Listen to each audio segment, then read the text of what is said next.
Assalamualaikum warahmatullahi wabarakatuh. Di video kali ini Ibu akan menjelaskan ya tentang pengurangan bilangan positif dengan bilangan negatif ya. Namun sebelum itu Ibu ingin kembali mengingatkan ya materi penjumlahan ya. Materi penjumlahan bilangan bulat. Yang poinnya ya, untuk penjumlahan bilangan bulat tidak menggunakan garis bilangan, ini ada 2 poin ya, ada 2 poin. Ya, 2 poin ini harus kalian pahami dan harus selalu kalian ingat ya. Ibu jelaskan sekali lagi ya. Untuk penjumlahan bilangan bulat yang tandanya sama ya. Yang harus kalian ingat, untuk penjumlahan bilangan bulat jika tandanya sama ya, maka tanda akhir itu sama dengan tanda kedua bilangan yang dijumlahkan. Contohnya ini kan, negatif 8 ditambah dengan negatif 6 itu sama-sama negatif.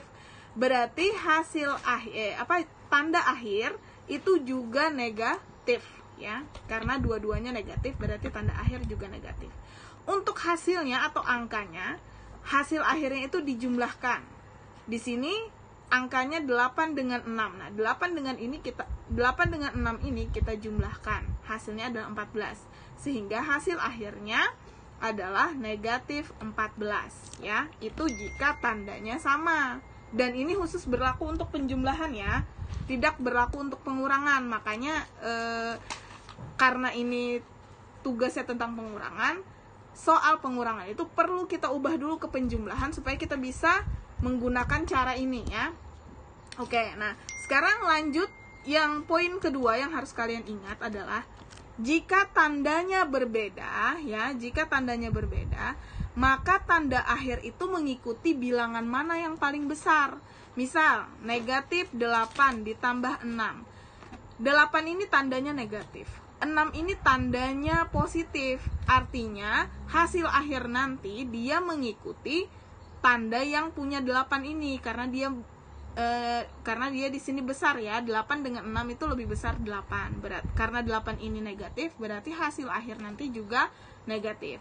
Nah, untuk hasilnya, angkanya itu kita kurangkan. Ingat ya, kalau tandanya berbeda maka dikurangkan. Kalau tandanya sama dijumlahkan ya. Nah, di sini tandanya berbeda, kita kurangkan. Jadi 8 dikurang dengan 6 hasilnya 2 ya. Jadi hasil akhirnya adalah negatif 2 ya. Mudah-mudahan setelah Ibu ulangi ini kalian menjadi lebih paham ya. Nah, oke, selanjutnya kita kembali ke contoh berikutnya, yaitu pengurangan bilangan positif dengan negatif ya. Di sini 5 dikurang negatif 8. 5 positif dikurang dengan 8 negatif. Berarti supaya kita bisa menggunakan cara seperti yang Ibu jelaskan sebelumnya, maka ini harus kita ubah dulu menjadi penjumlahan ya. Karena di sini operasinya adalah pengurangan, dan kalau operasi pengurangan tidak bisa menggunakan seperti yang Ibu jelaskan tadi ya. Nah, jadi ini harus kita ubah dulu menjadi penjumlahan. Caranya sama seperti sebelumnya. 5 ini tetap kita tulis 5 ya. Angka pertama tidak ada perubahan. Kemudian ini tanda kurang kita ubah menjadi tanda tambah. Negatif 8 kita tuliskan lawannya. Lawan negatif 8 adalah 8 ya. Oke. Nah, sekarang ini adalah positif ya, positif. Ini juga positif. Karena dia sama-sama positif, maka hasil akhir ini pasti juga positif ya. Positif ya. Positif ini enggak ditulis, enggak jadi masalah. Lalu hasil akhir ya, tadi ya jika tandanya sama maka hasil akhir itu dijumlahkan. Berarti 5 tambah 8 hasilnya 13. Berarti jawabannya positif 13 ya. Mudah-mudahan bisa dipahami.